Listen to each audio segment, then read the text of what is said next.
You feel it, don't you? That quiet, unexplainable feeling deep inside your chest that tells you are different. Not better than others, not special in an arrogant way, but different. Like you were placed on this earth for something bigger than what you can currently see. And the crazy part? You have always felt this way.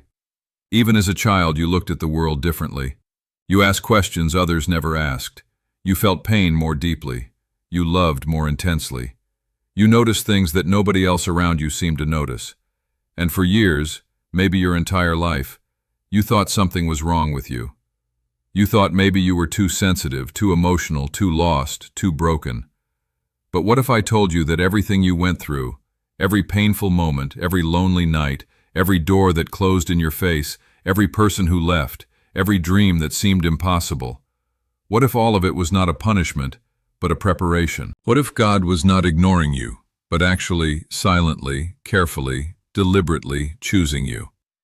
Stay with me, because what you are about to hear in the next few minutes might completely change the way you see your entire life. My name is Daniel, and 3 years ago I was sitting in a small, dark apartment, completely broken, completely lost, no money, no direction, no purpose, and I genuinely believed that God had forgotten about me. I used to look at other people living their best lives, getting promotions, finding love, achieving success, and I would ask God, why not me? Why is everyone else moving forward while I am stuck in the same place, same pain, same struggles, same emptiness?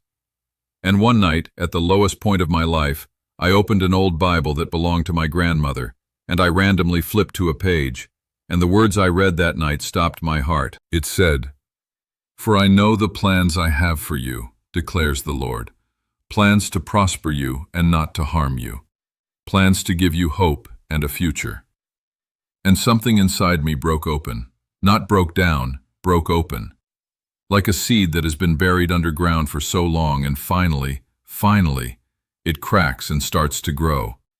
And from that night, I started researching, studying, reading every scripture, every spiritual text, every real-life testimony I could find, and I discovered something that science cannot explain, psychology cannot fully describe, and most people will never realize about themselves. There are certain people walking this earth who carry a different kind of energy, a different kind of calling, a different kind of weight. And these people share very specific signs, signs that most of them never recognize, signs that look like weakness from the outside, but are actually the greatest proof of divine selection. So today I'm going to walk you through every single one of these signs, and if even 3 or 4 of these describe your life, I want you to pay very close attention, because this message was meant to find you today. The first sign is that you have experienced unusually deep suffering early in your life. Not normal childhood struggles, but real, heavy, soul-shaking pain. Maybe you lost someone too soon. Maybe you grew up in a broken home. Maybe you faced rejection, abuse, poverty, or loneliness at an age when you were too young to understand why. And here is what most people do not understand about suffering. God does not put His chosen ones through fire to destroy them. He puts them through fire to purify them. Gold does not become valuable by sitting comfortably. It becomes valuable by going through extreme heat. And the people who have been through the most fire, they carry a warmth, a wisdom, a depth of compassion that people who lived comfortable lives simply cannot access. Your suffering was not a sign that God abandoned you. Your suffering was the very first sign that God was building something extraordinary inside you. Think about every great prophet, every great leader, every person who changed the world. Moses was abandoned as a baby and spent 40 years in the desert before his mission began. Joseph was thrown into a pit by his own brothers, sold into slavery, falsely accused, thrown in prison, and then became the second most powerful man in Egypt. David was a forgotten shepherd boy, the youngest of his brothers, considered so unimportant that his own father did not even call him when Samuel came to anoint a king, and yet God said, "He is the one." Jesus himself, the Son of God, was born in a stable, raised in poverty, rejected by his own people, betrayed by a friend, and crucified, before the resurrection that changed all of human history. Do you see the pattern? The chosen ones do not get an easy path. They get the path that makes them unbreakable. The second sign is that you feel profoundly alone. even in a room full of people. This is one of the most painful experiences a chosen one carries. You can be at a party surrounded by friends laughing and talking, and still feel this deep, quiet loneliness that nobody around you seems to understand. And you have probably spent years wondering why you cannot just fit in, why normal conversations feel shallow to you, why small talk drains you, why you crave something deeper, something real, in every connection. Here is the truth. Chosen ones operate on a different frequency. When God places a calling on your life, He also places a hunger inside you that ordinary things cannot satisfy. You are not broken because you feel lonely in crowds. You are being separated. Every great person in history had a period of divine isolation, a season where God pulled them away from the noise of the world to prepare them in silence. Moses spent 40 years in the wilderness before the burning bush. Jesus spent 40 days alone in the desert before His public ministry began. Even in your loneliness, especially in your loneliness, God is speaking to you. The question is, are you listening? The third sign is that you are an extremely deep thinker, and you feel like your mind never stops.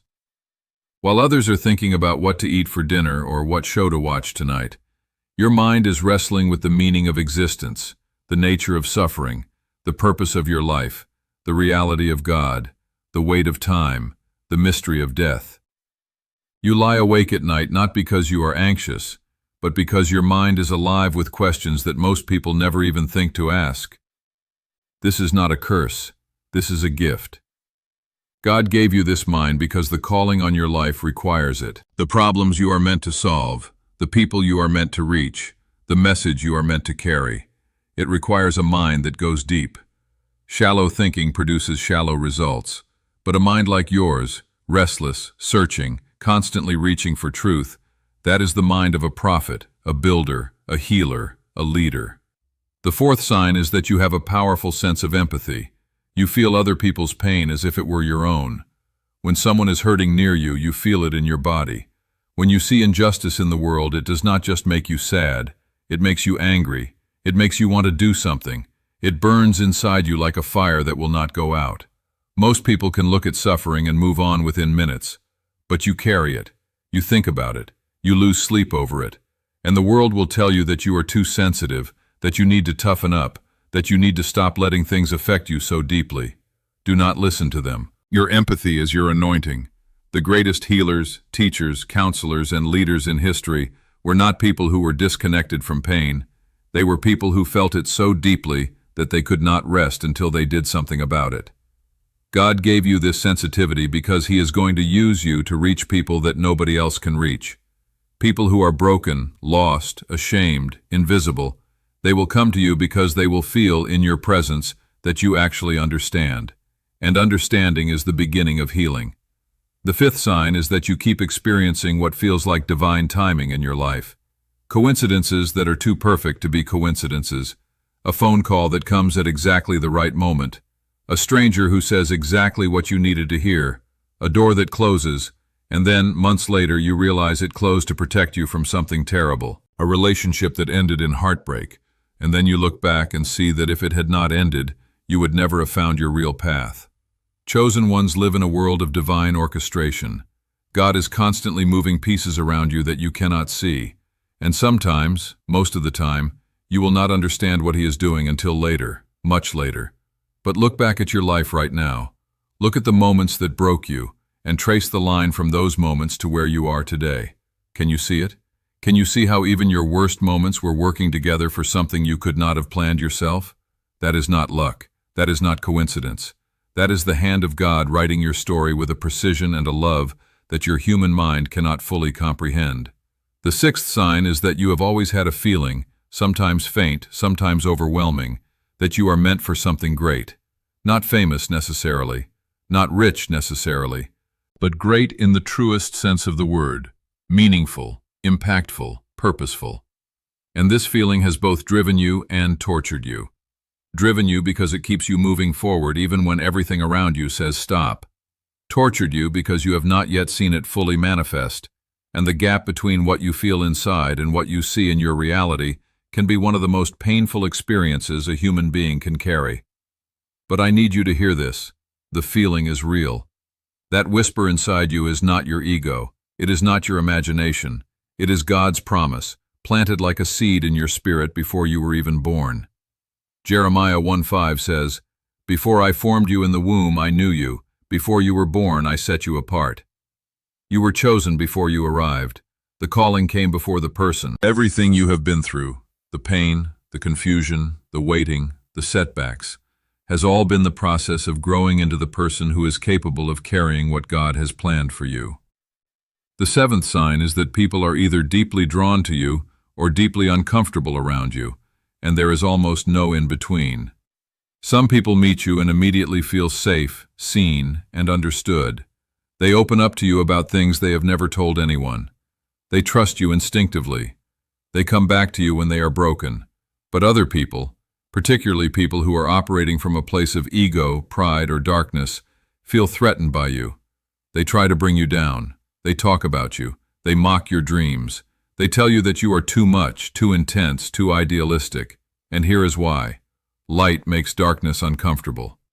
You do not have to do anything wrong for darkness to react to you.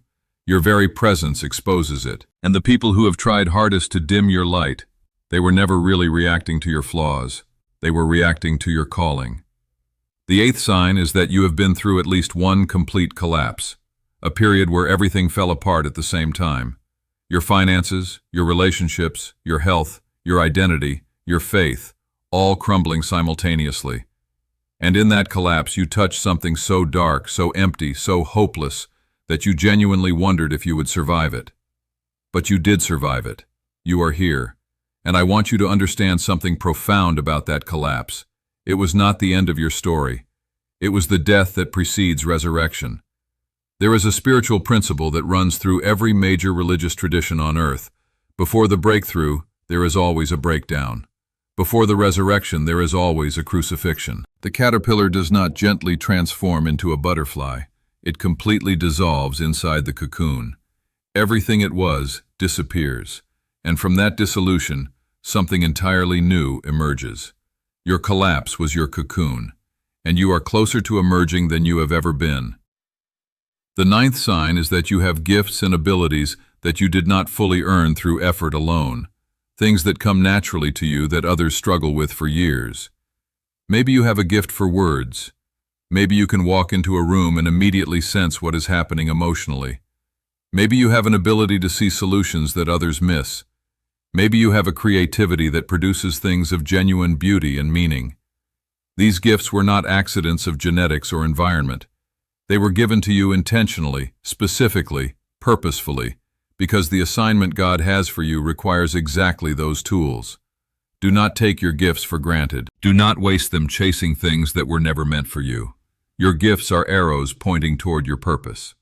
The 10th and final sign, and this is the one that I believe with my whole heart brought you to this video today, is that right now, in this season of your life, you feel a spiritual urgency, a sense that time is moving, that something is shifting, that God is trying to get your attention, that the season of waiting is ending and the season of action is beginning. And that urgency brought you here, to this video, to this message, at this exact moment. That was not random. I do not believe in coincidences anymore. Not after everything I have seen and experienced. I believe you are watching this right now because God wanted you to hear these words today. He wanted you to be reminded that you are not forgotten. You are not too broken. You are not too late. You are not too far gone. You are chosen. You were chosen before the foundation of the world. And everything, absolutely everything that you have been through has been preparing you for what comes next. So here is what I want you to do right now. Not tomorrow, not next week, right now. I want you to sit in silence for 5 minutes after this video ends. No phone, no music, no distractions, just you and God. And I want you to ask one simple question. What do you need me to do next? And then listen, not with your ears, with your spirit. Because the God who chose you before you were born has never stopped speaking to you. You may have stopped listening, but He has never stopped speaking. And if this message touched something real inside you today, if something in your spirit said yes while you were watching, then please share this video with someone who needs to hear it. Because somewhere right now there is a chosen one sitting in darkness, convinced they are forgotten, convinced they are worthless, convinced that God has passed them over, and this message might be the exact thing that saves their faith. You were chosen. Now go walk in it.